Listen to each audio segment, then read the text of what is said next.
ஜெய் ஸ்ரீ மாத்ரே நமக. ஜெய் குருதத், ஜெய் குரு பரசுராம். நமஸ்காரம். நான் கரூர்லேருந்து வல்சலா பணிக்கர், பிரசன்ன ஜோதிடர். இன்றைக்கி நம்ம 2024 குரோதி வருடத்துடைய குரு பெயர்ச்சி பலன்கள் கும்ப ராசிக்கு எப்படி இருக்குன்னு பார்க்க போகிறோம். இந்த குரு பெயர்ச்சி திருக்கணிதப்படி 30/4/2024 சித்திரை மாதம் 17ஆம் தேதியும், வாக்கியப்படி 1/5/2024 சித்திரை மாதம் 18ஆம் தேதியும் குரு மேச ராசியிலிருந்து ரிஷப ராசிக்கு பயிற்சி ஆகிறாரு. இப்போது நான் சொல்லக்கூடிய இந்த கோச்சார குரு பயிற்சி பலன்கள் கும்ப ராசியில் பிறந்தவங்களுக்கும் சரிங்க, கும்ப லக்னத்தில் பிறந்தவங்களுக்கும் சரியாக தான் இருக்கும்.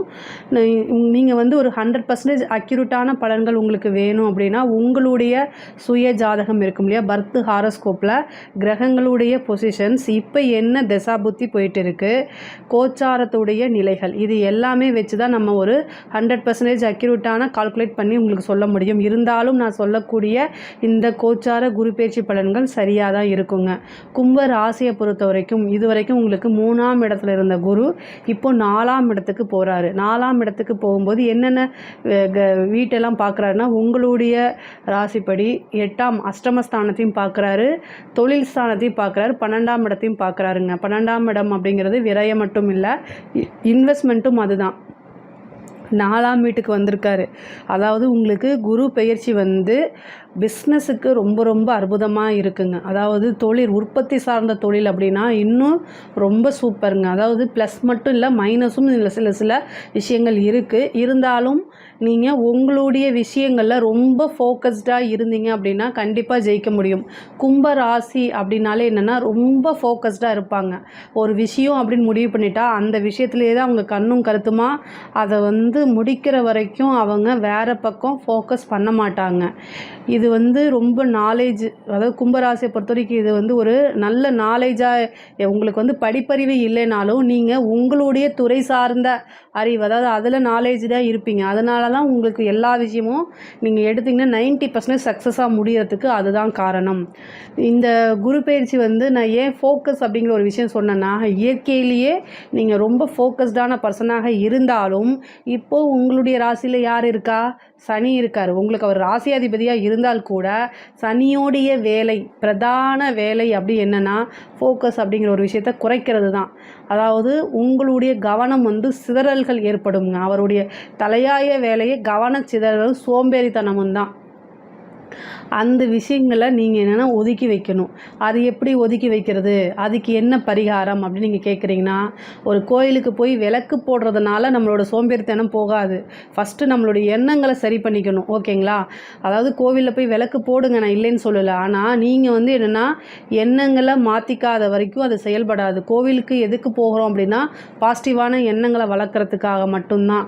அதை நீங்கள் கோவிலுக்கு போனாலும் சரி, வீட்டில் இருந்தாலும் சரி, நீங்கள் ப்ராக்டிஸ் பண்ணுறதுல தான் இருக்குது. நீங்கள் என்ன செய்யணும் அப்படின்னா, நாளில் நமக்கு குரு வந்திருக்கு, நம்மளுடைய தொழிலை வளர்ச்சி அடைய போகிறோம், நம்மளுடைய உத்தியோகத்தில் வளர்ச்சி அடைய போகிறோம். அதனால் சோம்பேறித்தனத்தையும் ஃபோக்கஸ்டாக இருக்கிற விஷயத்துலையும் நம்ம கவனமாக இருக்கணும். சோம்பேறித்தனத்தை ஒதுக்கி வச்சிடணும். கவனச்சிதறல்கள் ஏற்படாமல் நம்மளுடைய சாதிக்கணுங்கிற விஷயத்தில் மட்டும் நம்மளோட ஃபோக்கஸ் இருக்கணும். அப்படிங்கிற விஷயத்த நீங்கள் முடிவு பண்ணிக்கிட்டீங்கன்னா 100 இல்லை 200% குரு உங்களுக்கு நன்மையை மட்டும்தான் செய்ய போகிறாரு. கிரகங்கள் ஃபஸ்ட்டு வேலை செய்கிறது எப்படி அப்படின்னா, நம்மளுடைய எண்ணங்களுக்கு தகுந்த மாதிரி தான். நீங்கள் என்னென்னா, ஐயோ இதை செஞ்சால் நம்ம தப்பிச்சிடலாம்னு நினைப்போம். கரெக்டாக கிரகம் அங்கே லாக் பண்ணிடும்.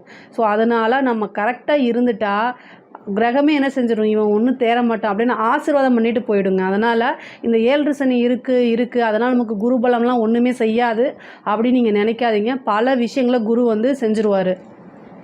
குரு உங்களுக்கு 4ஆம் இடத்தை பார்க்குறாரு. உற்பத்தி சார்ந்த தொழில்கள், ஏற்றுமதி இறக்குமதி சார்ந்த தொழில்கள்லாம் இது சூப்பராக வேலை செய்யும். புதுசாக இன்வெஸ்ட் பண்ணணும்னு நீங்கள் நினச்சாலும், ஏன்னா குரு 12ஆம் வீட்டை பார்க்குறாரு. அப்போது விரயம்னா சுப விரயமாக மாற்றிக்கங்க. ஏதாவது ஒரு சுப விரயம் உறுதியாக நீங்கள் பண்ணணும். 10ஆம் இடம் தொழிலுக்கு ரொம்ப அற்புதமான டைம். புதுசாக நீங்கள் ஒரு தொழில் தொடங்குறதுக்கு இது ஏற்ற காலம். 7 சனி அப்படின்னு ஒதுக்கி வைக்காதீங்க. 7 சனி பல அற்புதங்களை செய்யும். குரு பலனும் உங்களுக்கு உறுதியாக இருக்குது. அப்போது இந்த இந்த குரு பயிற்சியில் நீங்கள் புதுசாக பிஸ்னஸ் ஆரம்பிக்கலாம்னா தாராளமாக ஆரம்பிக்கலாம். 7 சனின்னு பயமுறுத்துவாங்க, அதை எல்லாமே தவிர்த்துட்டு உங்களுடைய சுயஜாதகத்தையும் ஒரு டைம் செக் பண்ணிவிட்டு நீங்கள் பிஸ்னஸுக்கு என்ன செய்யலாம், அடுத்த ஸ்டெப்பை எடுத்து வைக்கலாம். உறுதியாக வளர்ச்சி உண்டு. இந்த இதில் நீங்கள் போடுற எஃபர்ட் தான் அடுத்தடுத்து உங்களோட வாழ்க்கையை பல விஷயங்களாக நல்ல மாற்றங்களை உருவாக்கக்கூடியது.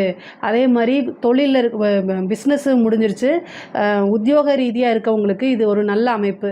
நீங்கள் எதிர்பார்க்காத பதவி எல்லாமே தானாக தேடி வரும். ஏன்னா 4ஆம் இடம் பதவி ஸ்தானம், அது வந்து என்னென்னா நல்ல போஸ்டிங் உங்களுக்கு இருக்குது, ப்ரொமோஷனும் உறுதியாக உண்டு. ஏன்னா 10ஆம் இடத்தை குரு பார்க்குது. ஒரு சிலருக்கு வந்து என்னென்னா வெளிநாடு போகக்கூடிய அமைப்புகள் இருக்குது. குரு 12ஆம் இடத்தை பார்க்குறதுனால உத்தியோக ரீதியாகவோ உங்களுடைய தொழில் ரீதியாகவோ 4ஆம் வீட்டுக்கு வந்திருக்க குரு, அதனால் படிப்பு சம்மந்தப்பட்ட விஷயங்கள்லையும் என்னென்னா வெளிநாடு வெளி மாநிலம் செல்லக்கூடிய அமைப்புகள் இருக்குது. இந்த டைமில் வந்து நீங்கள் அலைச்சல் அப்படிங்கிற ஒரு விஷயத்த பார்க்காதீங்க. கொஞ்சம் நீங்கள் என்னென்னா அலைச்சல் உங்களுக்கு இருந்தாலும் அதை செய்யும்போது என்னென்னா நல்ல கை மேலே நல்ல நல்ல நன்மைகள் நீங்கள் எதிர்பார்த்த விஷயங்களை காட்டிலும் 2 மடங்காக உங்களுக்கு பலன் கிடைக்கிறதுக்கு உண்டான அமைப்புகள் இருக்குங்க. அதே மாதிரி படிப்பு சம்மந்தப்பட்டவங்களுக்கு படிப்பில் வந்து நல்ல முன்னேற்றம் இருக்கும். படித்த உடனே நல்ல வேலை கிடைக்கிறதுக்கு அமைப்புகள் இருக்குது. 10ஆம் இடத்தை குரு பார்க்குறாரு இல்லையா, அதனால் நல்ல வேலை கிடைக்கும். ஆனால் முக்கியமாக என்னென்னா படிக்கக்கூடிய குழந்தைகள், குரு வந்து உங்களுடைய ராசிக்கு அஷ்டமஸ்தானத்தையும் பார்வையிடுறாரு. அப்போ நீங்கள் என்ன செய்யணும் அப்படின்னா, படிப்பு அந்த விஷயத்தில் மட்டும் ஃபோக்கஸ்டாக இருங்க. வேறு பக்கம் டிஸ்ட்ராக்ஷன் ஆகிடாதீங்க. டைவர்ட் ஆனீங்க அப்படின்னா உங்களோட வாழ்க்கையே டைவர்ட் ஆகிடும். அதனால் கவனமாக இருங்க. நீங்கள் பழகக்கூடிய நபர்கள்கிட்ட முக்கியமாக கவனமாக இருக்கணும். ஏன் அப்படின்னா 7 சனி இருக்கும்போது உங்களுடைய அலட்சியத்தினால உங்களுடைய பேர் கெட்டு போகிறதுக்கு வாய்ப்பு இருக்குது. நீங்கள் பாட்டுக்கு வாய்க்கு வந்ததை ஏதாவது ஒரு விஷயத்த பேசுவீங்க, அது தப்பாக போகும். நீங்கள் நல்ல இன்டென்ஷனில் சொல்லியிருந்தா கூட அதை வந்து திரித்து தப்பாக போகிறதுக்கு, அதாவது உங்கள் மேலே அவமானமோ அல்லது தேவையில்லாத அலிகேஷனும் வரத்துக்கு வாய்ப்புகள் இருக்குது. ஸோ அதனால் இந்த விஷயத்தில் கவனமாக இருக்கணும். முக்கியமாக பெண்கள், உத்தியோகத்தில் இருக்கக்கூடிய பெண்கள் வந்து ரொம்ப விழிப்புணர்வோடு இல்லை அப்படின்னா அஷ்டமஸ்தானத்தை குரு பார்க்கும்போது உங்கள் மேலே தேவையில்லாத வதந்திகள் வந்துருங்க. நீங்கள் ஒரு தப்பு செஞ்சுருக்க மாட்டீங்க, ஆனால் அந்த தப்புக்கு ஆளாகும்போது அது ரொம்ப கஷ்டமாக இருக்கும். பழகக்கூடிய விஷயங்கள் புதுசாக பழகக்கூடிய நபர்கள்கிட்டையோ அல்லது ஏற்கனவே நீங்கள் உத்தியோக ரீதியாகவோ தொழில் ரீதியாகவோ ஒருத்தங்கிட்ட பழகிட்டு இருக்கீங்கன்னா இப்போது ரொம்ப கவனமாக இருக்கணும். தேவையில்லாத வதந்திகள் உங்களுக்கு அதனால் அவமானங்கள்லாம் தேடி வரும். ஸோ அந்த விஷயங்கள் ஒன்றும் நீங்கள் கிராஸ் பண்ணி மூவ் ஆன் பண்ணி போகிறது நல்லது. அப்படி இல்லைன்னா அதுக்கு ஒரு ஃபுல் ஸ்டாப் வச்சுருங்க. அதுதான் ரொம்ப ரொம்ப பெட்டருங்க. ஏன் அப்படின்னா அஷ்டமத்து ஸ்தானத்தில் பார்க்கும்போது ரொம்ப கவனமாக இருக்கணும். குடும்பத்தில் இருக்கவங்களோட சிறு சிறு பிரச்சனைகள் வாக்குவாதங்கள்லாம் ஏற்படக்கூடிய அமைப்புகள் இருக்குது. ஆனால் இந்த டைமில் வந்து அனுசரித்து போகணும். குரு அப்படிங்கிறது வந்து என்னென்னா ஃபஸ்ட்டு எதிர்பார்க்கறது அவர் வந்து ஒபீடியண்ட்டாக தான். ஸோ அனுசரித்து போகிறது ரொம்ப ரொம்ப நல்லது. ஆணாக இருந்தால் பெண்ணும், பெண்ணாக இருந்தால் ஆணும் என்னென்னா ஒருவரை ஒருவர் புரிந்து அனுசரித்து போகிறது ரொம்ப உத்தமம். கணவன் மனைவிடைய பிரச்சனைகள் அது கோர்ட்டு கேஸெல்லாம் போகிறதுக்கு வாய்ப்பு இருக்குது. ஆனால் இந்த காலகட்டத்தில் நீங்கள் அட்ஜஸ்ட்மெண்ட் அப்படிங்கிறது, அதாவது முடியல அப்படின்னா ஒருத்தருக்கு ஒருத்தர் பேசாமல் கொஞ்ச நாள் மௌனமாக விரதம் அப்படிங்கிறது மாதிரி நீங்கள் நினச்சிட்டு பேசாமல் இருந்தால் கூட ஒரே இதில் அட்ஜஸ்ட் பண்ணி இருந்துக்கிட்டிங்கன்னா ப்ராப்ளம் பெருசாகாது. அது வந்து விவாகரத்து வரைக்கும் கொண்டு போய் உங்களை நிறுத்தாது. ஏன் அப்படின்னா அஷ்டமஸ்தானத்தில் இருக்கும்போது தேவையில்லாத பிரச்சனை வதந்தி உங்களுடைய மனசு இதெல்லாமே வந்து என்ன சலனப்படும். அது வந்து அதை நம்பி நீங்கள் ஒரு முடிவெடுக்கும்போது அது ராங்காக போகிறதுக்கு வாய்ப்புகள் இருக்குது. ஸோ அதனால் அந்த விஷயங்களை அவாய்ட் பண்ணிவிட்டு கொஞ்ச நாளைக்கு மௌனமாக அமைதியாக போகிறது ரொம்ப ரொம்ப உத்தமம். அதுதான் நல்லது உங்களோட வாழ்க்கைக்கு. 12ஆம் இடம் வந்து வெளிநாடு வெளி மாநிலங்கள் செல்கிறதுக்கு உண்டான அமைப்புகள் இருக்குது. இப்போது வந்து என்னென்னா குடும்ப ரீதியான ஒற்றுமைகள் வந்து குறைவாக இருந்தாலும் வெளிநாடு செல்லக்கூடிய அமைப்புகள் இருந்துச்சு அப்படின்னா அதை கண்டிப்பாக நீங்கள் சூஸ் பண்ணும்போது அது வந்து ஒரு தோஷத்துலேருந்து விதிவிலக்காக உங்களுக்கு கொடுக்குன்னு வச்சுக்கோங்களேன். ரொம்ப நாளாக எதிர்பார்த்துட்டு இருந்தாலும் அது வந்து ஒரு பெரிய தோஷத்துலேருந்து உங்களுக்கு அது விதிவிலக்கு. அதே மாதிரி அரசியல் துறை சார்ந்தவங்களுக்கு பெரிய பதவிகள் தானாக தேடி வரும். உங்களுக்கு கட்சியால் அங்கீகரிக்கப்பட்டு என்ன செய்வாங்கன்னா ஒரு பதவி நல்ல போஸ்டிங் உங்களுக்கு கொடுத்துரும். எம்எல்ஏ, எம்பி அந்த மாதிரி ஒரு சீட் கிடைக்கிறதுக்கு வாய்ப்புகள் இருக்குது. குரு வந்து 8ஆம் இடத்தை பார்க்குறாரு. ஏற்கனவே பதவியில் இருக்கிறவங்க ரொம்ப கவனத்தோடவும் நீங்கள் செய்யக்கூடிய செயல்களில் ரொம்ப ஃபோக்கஸ்டாக கவனமாக என்ன பேசுகிறோம் என்ன செய்கிறோம் அப்படிங்கிறதுல கவனமாக இருக்கணும். ஏன் அப்படின்னா அவமானம்ங்கிற ஸ்தானம் 8ஆம் இடம் தான். அதனால உங்களுக்கு நீங்கள் பதவி இழக்கிறதுக்கும் வாய்ப்புகள் இருக்குது. அதனால் ரொம்ப கவனமாக இருக்கணும். புதுசாக படிக்கிறீங்க இல்லையா, கவர்மெண்ட் எக்ஸாம்ஸ்க்காக சிவில் சர்வீஸ் படிக்கிறவங்களா இருந்தாலும் சரி, கவர்மெண்ட்டில் எந்த படிப்பாக இருந்தாலும் உங்களுக்கு வேலை பதவிங்கிற ஸ்தானம் 4ஆம் இடம் தான். வேலை கிடைக்கிறதுக்கு, அதாவது ஐபிஎஸ், ஐஏஎஸ் அந்த மாதிரி கிடைக்கிறதுக்கு வாய்ப்புகள் இருக்குது. ஒரு நல்ல அரசாங்க பதவி கிடைக்கிறதுக்கு உண்டான வாய்ப்புகள் 100% இருக்குது. நீங்கள் முயற்சி பண்ணீங்க அப்படின்னா உறுதியாக கிடைக்கும்.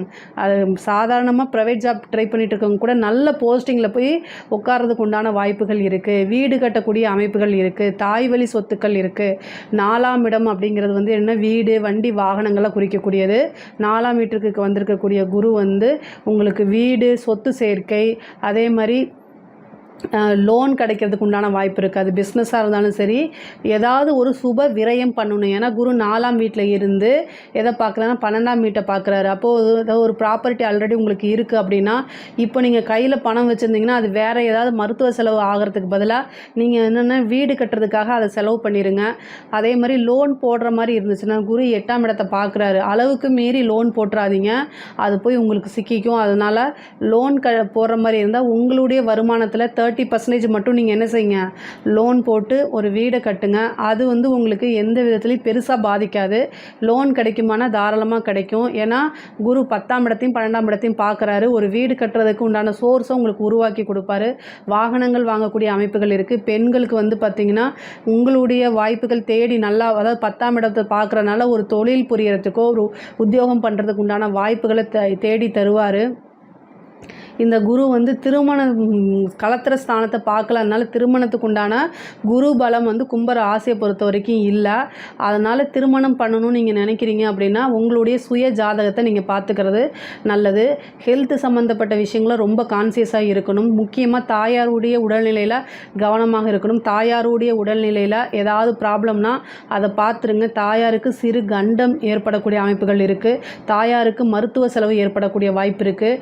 நீங்களுமே வந்து ரொம்ப கவனமாக இருங்க. 4ஆம் இடம் தான் வண்டி வாகனங்களை குறிக்கக்கூடிய ஸ்தானமாக இருக்குது. குரு வந்து அந்த இடத்துல வந்திருக்காரு. அங்கே இருந்துட்டு 8ஆம் இடத்தை பார்க்குறாரு. வண்டி வாகனங்களை இயக்கும் போது கவனமாக இருக்கிறது நல்லது. அதாவது முக்கியமாக நீங்கள் டிரைவராக இருக்கும்போது என்னோட தொழிலே வந்து ஓட்டுநர் தொழில் தான், நான் எப்படி பண்ணுறது அப்படிங்கும்போது என்னென்னா அது ஒன்றும் ப்ராப்ளம் இல்லை. இது வந்து என்னென்னா நீங்கள் மனசு நல்லா இருக்கும் பட்சத்தில் ரெகுலராக எல்லா வேலையும் நீங்கள் செய்யலாம். உங்களுக்கு வந்து ஏதாவது ஒரு ப்ரெஷர் இருக்கும் பட்சத்தில் அன்னைக்கு நீங்கள் உங்களுடைய டியூட்டிக்கு லீவு போட்டுக்கிறதா ரொம்ப ரொம்ப நல்லது. லீவு போட்டால் என்னோடய சேலரி கட் ஆகுமே, வருமானம் கட் ஆகுமே அப்படி நீங்கள் நினைக்காதீங்க. ஒரு நாள் லீவ் போடுறதுனால அன்னைக்கு மட்டும்தான் உங்களுக்கு லாஸாக பே ஆகும். உங்களுடைய வாழ்க்கை ஃபுல்லும் லாஸாக பே ஆயிடாது. ஓகேங்களா? உங்களுடைய மனநிலை வந்து ரொம்ப ரொம்ப தெளிவாகவும் நல்ல திடகாத்திரமாகவும் இருக்கும்போது மட்டும்தான் நீங்கள் என்ன செய்யணும், நீங்கள் உங்களுடைய ரெகுலர் ஓட்டுநராக இருக்கும் பட்சத்தில் இந்த விஷயங்களை செய்கிறது நல்லது. இந்த ஒரு வருஷத்துக்கு மட்டும் அஷ்டமத்தை குரு பார்க்குது. குருவோடைய பார்வை எங்கெல்லாம் படுதோ அதை வந்து அவர் என்னென்ன பாரபட்சம் பார்க்காம வளர்த்து விட்ருவார். 8ஆம் இடம்ங்கிறதா விபத்து கண்டம். அதுக்காக தான் இவ்வளோ தூரம் சொல்கிறேன். ஓகேங்களா? ஆயுள் ஸ்தானமும் 8ஆம் இடம் தான். ஸோ குரு பார்வை எங்கெல்லாம் இருக்கோ அந்த இடத்தெல்லாம் வந்து வளர்த்து விட்ருவார். முடிஞ்ச அளவுக்கு ஒரு ஹெல்த் சம்மந்தப்பட்ட இன்சூரன்ஸை போட்டு வச்சுக்கோங்க. மெடிக்ளைம் பாலிசி மாதிரி போட்டு வச்சுக்கிறது உங்களே வந்து தேவையில்லாத விபத்து கண்டத்துலேருந்து அது ஒரு பரிகாரமாக அமையும். அதே மாதிரி குரு சித்தர்களுடைய ஜீவ சமாதிக்கு போய் வழிபாடு பண்ணுறது, குருநாதர்கள்கிட்ட ஆசீர்வாதம் வாங்கி ஆசீர்வாதங்கள் மட்டுமே உங்களைய என்னென்னா பல விஷயங்களில் இருந்து காப்பாற்றக்கூடிய அமைப்பாக இருக்குது. ஸோ பெரியவர்கள்கிட்ட மதித்து நடந்துக்கிறது, பெரியவர்களுடைய ஆசீர்வாதம் வாங்குறது, குருநாதர் வழிபாடு, சித்தர்கள் ஜீவ சமாதி வழிபாடெல்லாம் பண்ணுறது இந்த குரு பயிற்சி வந்து உங்களுக்கு நன்மையை மட்டும் செய்யக்கூடிய விஷயங்களாக மாற்றி கொடுத்துரும். பெண்களை பொறுத்த வரைக்கும் 8ஆம் இடத்தை பார்க்குது. அதனால் அவமான அவமானங்கள் காத்துக்கிட்டு இருக்கு. அதனால் கவனமாக செயல்படுங்க. அதாவது அவமானம் கண்டிப்பாக வந்துருமானா வராது. நீங்கள் செய்யக்கூடிய விஷயங்களில் கவனமாக இருக்கும்போது இது நமக்கு ஒரு பெரிய ஆப்பர்ச்சுனிட்டியாக இருக்கேன்னு உங்களுக்கு தோணும். ஆனால் உங்களுக்கு 1% சந்தேகமாக இருந்தால் கூட இந்த டைமில் நீங்கள் உங்களுடைய வீட்டில் இருக்கக்கூடிய பெரியவங்களோ பெண்களாக இருக்கும் பட்சத்தில் கணவர்கிட்டையோ டிஸ்கஸ் பண்ணாமல் எந்த விஷயத்தையும் செஞ்சிடாதீங்க. டிஸ்கஸ் பண்ணுங்கள். அவங்க வேண்டான்னு சொல்லிட்டா அதனால் எவ்வளோ பெரிய விஷயமா இருந்தாலும் சரி இந்த காலகட்டத்தில் ஒரு தடவைக்கு 2 தடவை கன்சிடர் பண்ணுங்கள்.